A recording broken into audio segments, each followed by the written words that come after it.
Welcome to robust news में आपका स्वागत है। आज हम बात करेंगे जो कि आज आम और भारत में सबसे चिंताजनक विषय है। आप समझ ही गए होंगे, वो है हिजाब। हिंदू और हिजाब।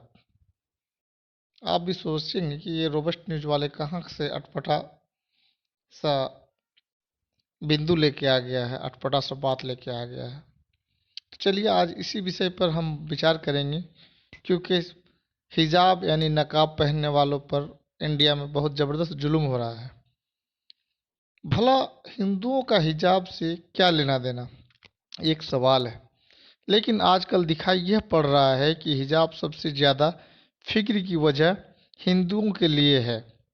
हिजाब लगाए हुए लड़कियां या औरतें उन्हें पिछड़ी हुई पितृसत्ता की शिकार जान पड़ती है और वह उनके उद्धार के लिए बेचैन हो उठा है।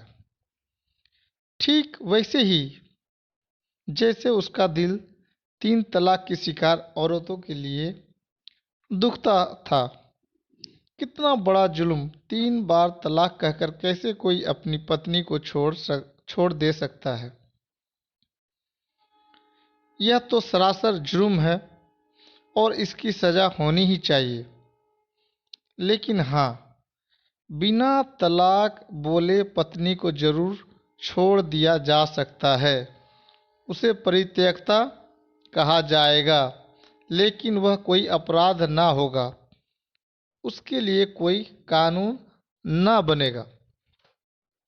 हालांकि इस तरीके से घर से निकाल दी गई, अपने अधिकारों से वंचित कर दी गई औरतों की तादाद उन औरतों के मुकाबले कई कई गुना अधिक होगी।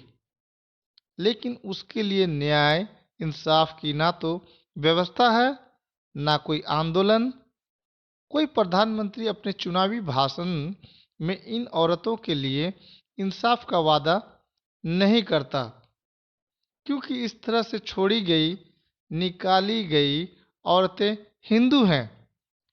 उन्हें छोड़ने वाले पति हिंदू हैं। अभी हिंदू मुसलमान औरतों को इंसाफ दिलाने में व्यस्त है, बिजी हैं। हिंदू औरतों पर उनकी नज़र नहीं गई है। उसी तरह हिंदुओं में अभी उदारता का ज्वार उमड़ पड़ा है, प्रगतिशीलता का।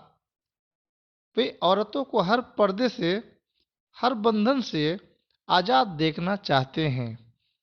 वे कट्टरता के खिलाफ लड़ना चाहते हैं। लेकिन यह सब वे मुसलमान औरतों के लिए करना चाहते हैं, क्योंकि हिंदू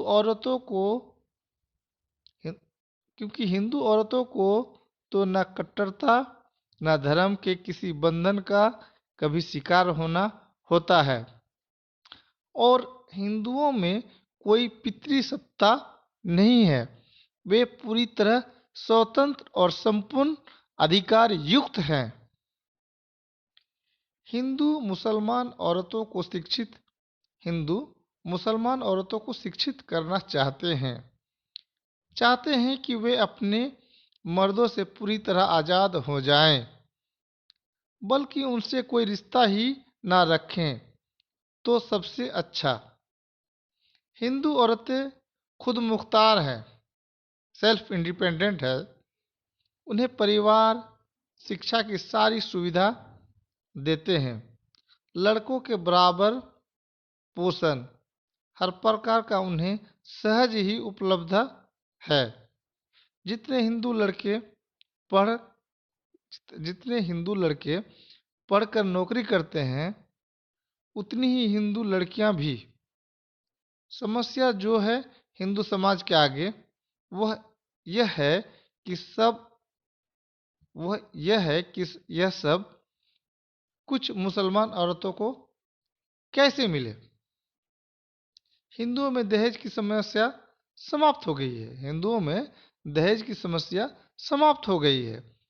संबंध करते वक्त जात पात का भेदभाव नहीं होता। समानता का साम्राज्य है, किंगडम है। पिछड़ापन, दकियानुसी, भेदभाव, मर्दों का राज, यह सब मुसलमानों में है। इनसे उन्हें छुटकारा दिलाना हिंदू समाज का फर्ज है।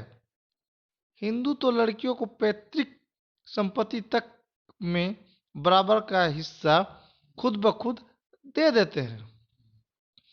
हिंदू हैरान हैं कि मुसलमान विद्या के मंदिर में धर्म को क्यों ओढ़कर क्यों प्रवेश करना चाहते हैं। उन्हें विद्या मंदिर में प्रवेश द्वार पर सरस्वती की वंदना करके वहीं अपना धर्म छोड़कर प्रवेश करना चाहिए। आखिर शिक्षा का व्यापार धर्मनिरपेक्ष ही हो सकता है।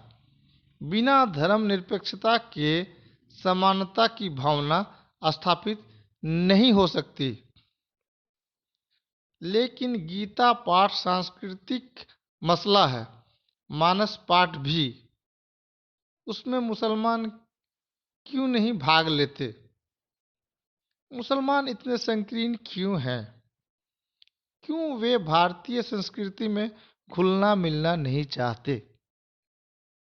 क्या हुआ कि हिंदू ना तो कुरान जानते हैं, ना हजरत अली या हसन और हुसैन के किस्से, ना मोहम्मद साहब की जीवनी, ना करबला, ना ही बाइबिल की कथाएं।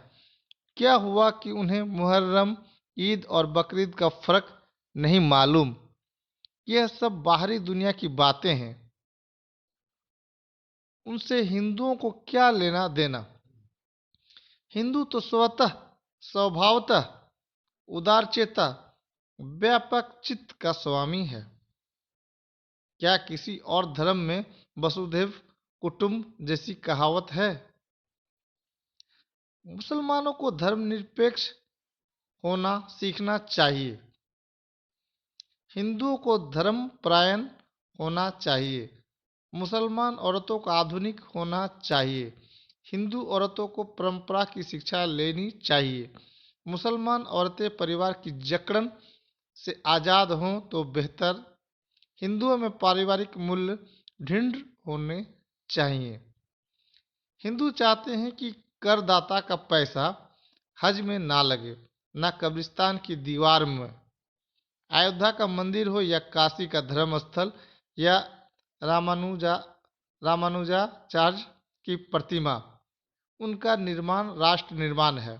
मानसरोवर की यात्रा हो या वैष्णो देवी की, उसे सरल बनाने में सरकार को पैसा खर्च करना ही चाहिए।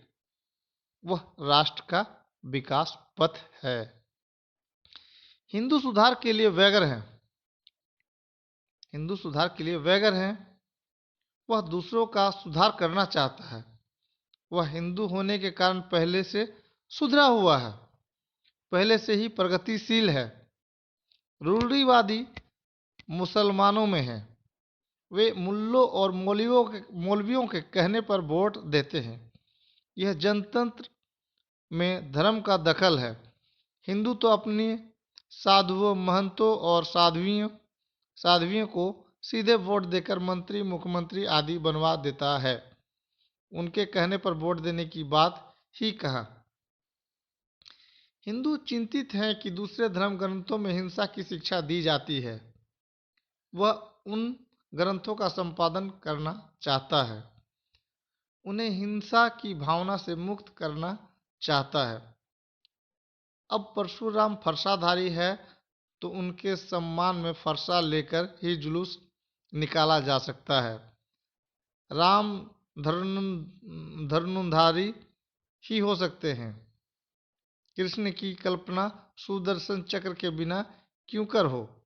और दुर्गा जब तक महिषासुर के कलेजे में भाला न भोंक दे तब तक दुर्गा के भक्तों में भक्ति का आवेश नहीं उमड़ता। हिंदुओं के देवी देवता के हाथ में हथियार उनके ग्रंथों में युद्ध और हिंसा के प्रसंग रूपक हैं। ऋषियों मुनियों द्वारा आदिवासियों के वन स्थल पर कब्जा करना और फिर राजाओं का उनकी पीठ पर आकर जंगल के वासियों का संहार करना धर्म की स्थापना है। हिंसा तो कुरान में है, वैदिक की हिंसा तो हिंसा होती ही नहीं। आपका मानना होगा कि हिंदू पर दुख कातर है, उससे मुसलमान औरतों का दुख नहीं देखा जाता। वह उनकी रूढ़िवादिता से पीड़ित है, उनकी संकीर्णता उसे कष्ट देती है, वह उन्हें मुक्त करना चाहता है। हिंदू हिंदू स्त्रियां नारीवाद के प्रभाव से ज़्यादा ही उन्मुक्त हो गई हैं, वह उन्हें मर्यादित करना चाहता है। बैंक हो या कॉलेज हो या स्कूल या कोई भी सार्वजनिक स्थल, हिजाब से उन्हें मुक्त करने के हिंदुओं के अभियान की सदास्यता को जो नहीं देख पाता, उसकी संकीर्ण हृदयता पर रोया ही जा सकता है। खबर कैसी लगी? चैनल को सब्सक्राइब करें, कमेंट में अपनी राय दें। आपका दिन शुभ रहे। Thanks audience, thanks listener.